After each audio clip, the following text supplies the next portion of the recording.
Let's look at how to use a Tumbler-style heat press with your F24 printed films. To do this, you'll need your heat press, your media, a sheet of paper, heat-resistant gloves, your printed films, and some thermal tape.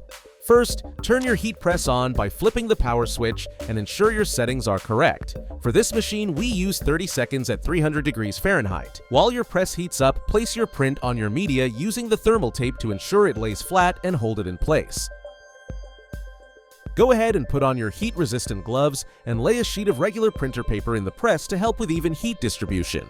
With your press heated and your films in place, drop your media into the press and pull the lever to lock it down.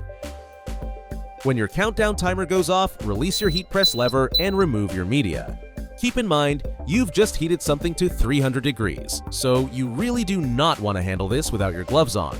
If you used hot peel film, you can go ahead and rip it off to reveal your prints. If you've used cold peel, you'll have to wait until your media cools before you can remove the film. Be sure to switch off your press when you're finished with it. If you make sure to follow these steps, you'll have a quick and easy way to get high-quality, dishwasher-safe prints applied and ready to sell every single time.